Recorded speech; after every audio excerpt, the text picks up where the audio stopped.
Hi everybody, this is Kate Theriot and Olga Monroe. We're going to be talking to you today about breast health, some tips and tricks, and this is in recognition of October being Breast Health Month. I try to avoid the whole cancer awareness thing because we're all aware of cancer. We know. What we need to know is what do we do to prevent it? What do we do if we're diagnosed and we want to reverse it? So Olga's going to cover something we've talked about before, but what do you wear to support yourself, to help with modesty? Because, you know, when we go braless, sometimes certain things show through our tops. So what can we do that supports us, that does help with the modesty, but doesn't constrict us, doesn't bind us? Olga's going to talk about that. I'm going to talk a little bit about what we do to prevent cancer developing, and that's totally the lifestyle factors that I've talked about so many times before. And we're going to talk a little bit too about thermography and mammography, how the two compare, and why I prefer one over the other. Olga, how would you like to start? I would like to start, first of all, by thanking Kate. Thank you. And all of her wonderful Restoring Health and Vitality with Kate members and women in this community. And also thank the community that we are living in nowadays, where at least we're recognizing, and I agree with you. I think, first of all, that this should be something that we do year-round, which is what you do and I do, is to have good habits, good healthy habits, and implement these habits all the time. Make them part of your lifestyle. I do my best to maybe give a few seeds that are something that you can easily digest, because we have to do things that are realistic instead of trying to do too much at one time. You can't do it all at once. Baby steps. Exactly, baby step. And so we want to encourage you in that vein as well. And just the fact that you are in this group shows that you are in that mode. So that's really what I want to acknowledge. That sounds good. Yeah. What do you want to start with? You want to do the support or nutrition, or what do you want to do? Well, since you talk about nutrition, I have a presentation that I give, and some of the tips that I give are, of course, proper nutrition. And you can go into that. That can be a year-long seminar, can't it? But definitely proper nutrition. Along those lines, get rid of artificial sweeteners, please. And again, that can also be a year-long, because we have artificial sweeteners woven into, sadly, just about every processed food that we have in our society. Dry brushing is something that if you can do it, it's good. I think that's one of the bigger challenges for most people. But if anyone has any questions about that, put them in the comments and we will cover that.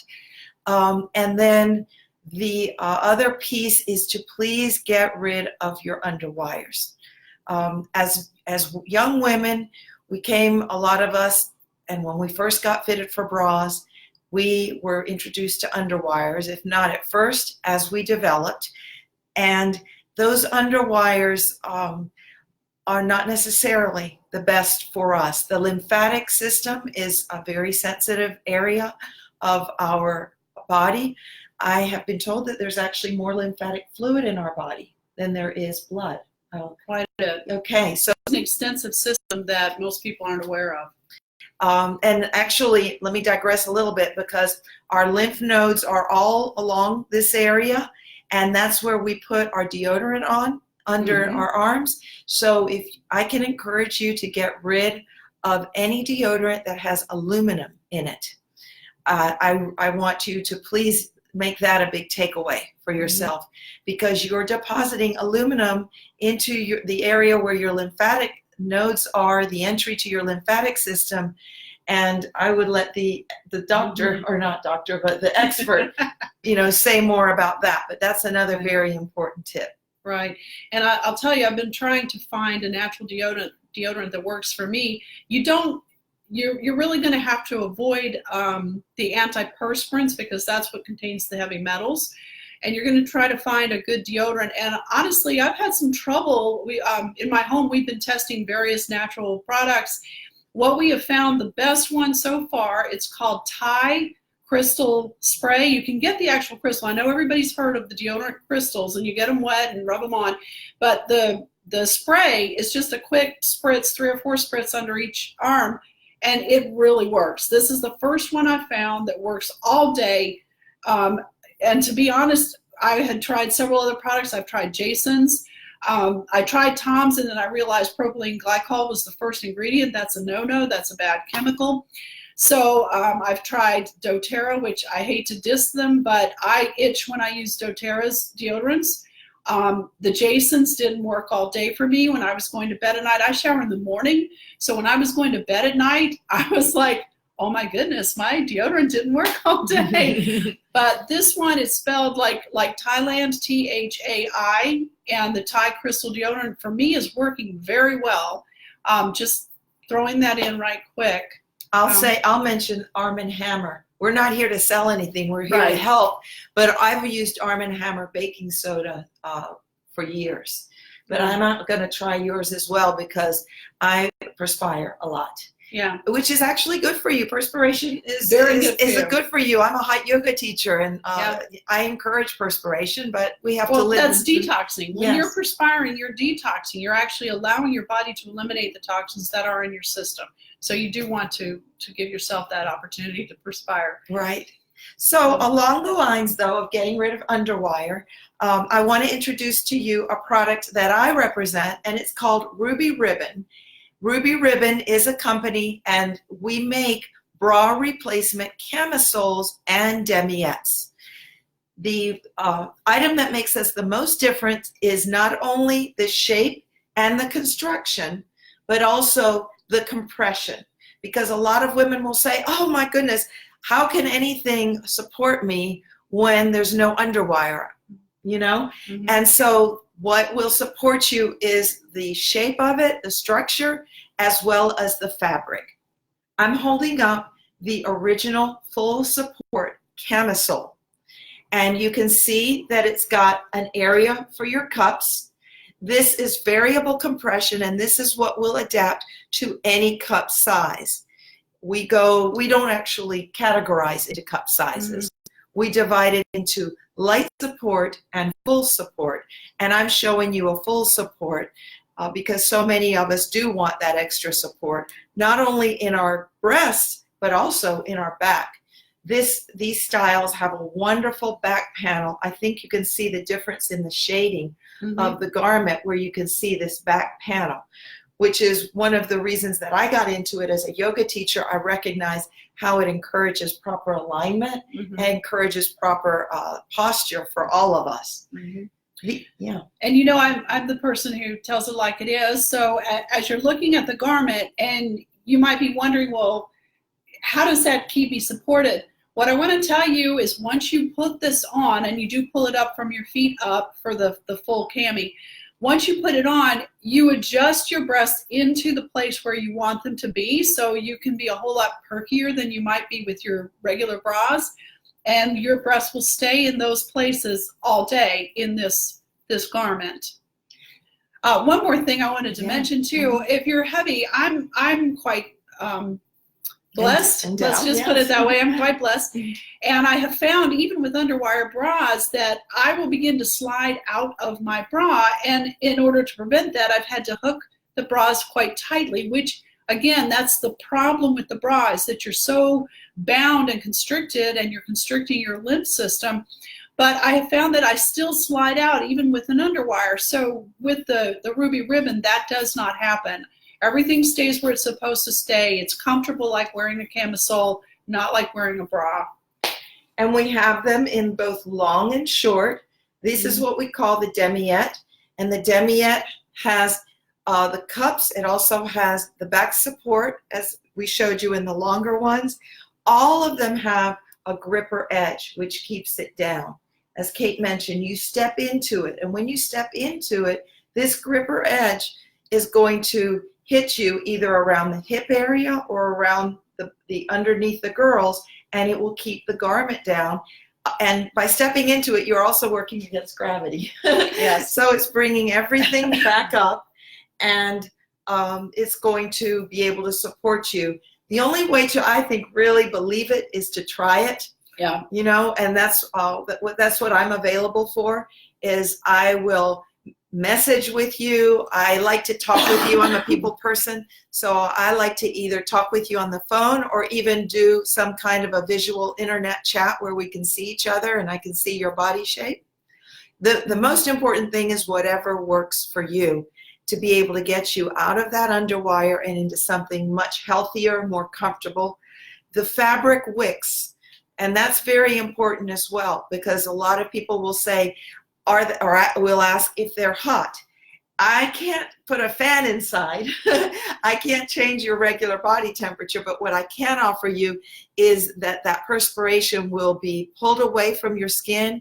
It will evaporate, and you will no longer have that perspiration sitting under the girls. I've even heard of ladies that put deodorant underneath the girls because of the perspiration. Right. And I think that when you have these, if you'll give it a try, you'll more than likely notice that you don't need to do that because the perspiration is evaporating.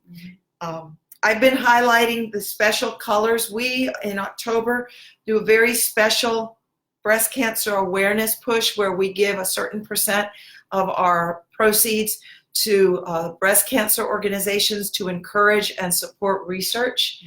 And so we have a lot of special colors and different items that we are highlighting. And we also have some special deals for ladies because we all are on budgets. So I'm always doing what I can to support you in your budget and not only in your body. Yeah.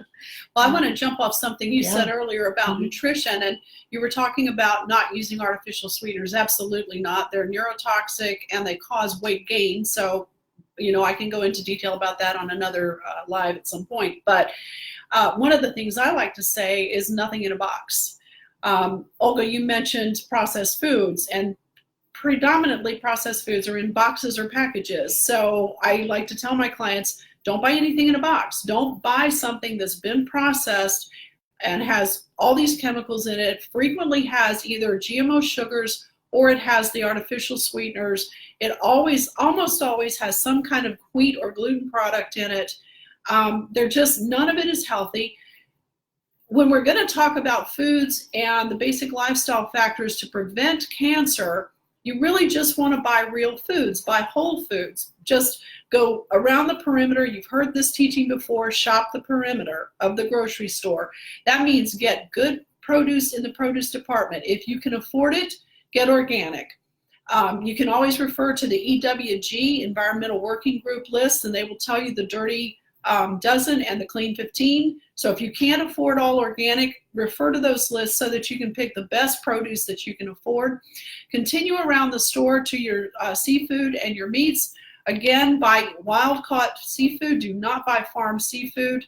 Buy the best meats and chicken, poultry that you can, preferably grass-fed and free-range. Again, same thing with eggs.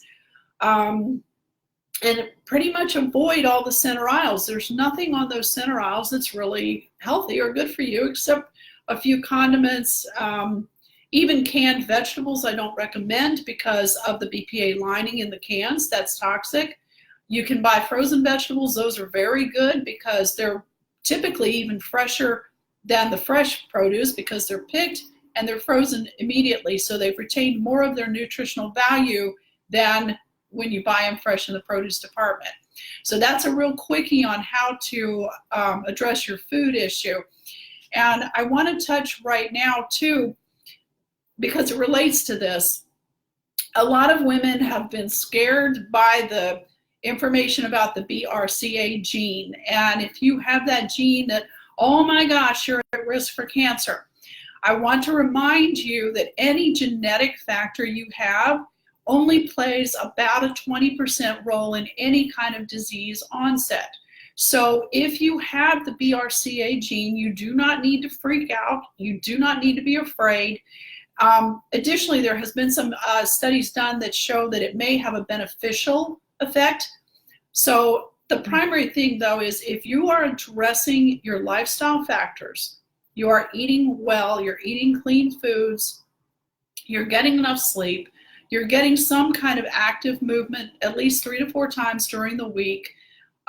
You're kind of rethinking your stress because stress is a good thing, not a bad thing. It actually primes your immune function. So begin to rethink stress.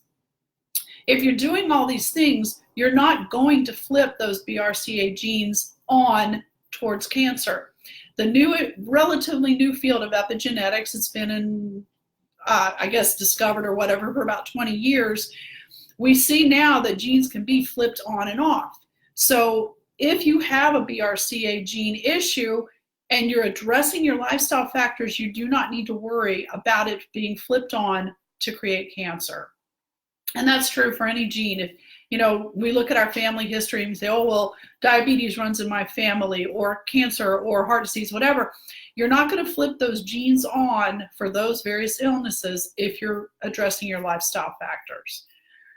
Excellent. So, yeah, and we excellent. wanted to talk about thermography and mammography. I'm not going to take very long with this. Y'all have heard me talk about this before. I am not a believer in mammography. It has, in fact, been banned in some European nations because of the damage it does. Gosh, y'all are looking at glare on my glasses. Mammography does put radiation into that tender breast tissue, and if you're going to do this annually, you're talking about repeated radiation exposure every year. Your body does not detox radiation. It will stay there and it will build up. So there's a risk of creating cancer with the very technology that was supposed to, well, not prevent it, but diagnose it. Well, it's going to diagnose it if it creates it. So you don't want to give it that opportunity in the first place. Secondly, mammography has a high rate of false positives, which we have found subjects women to unnecessary chemo. There have been many women who have died from the chemo when they didn't even have cancer in the first place. There's a specific type of ductal cancer that mammography will kind of flag, and women are getting treated for this cancer when it's actually self-resolving.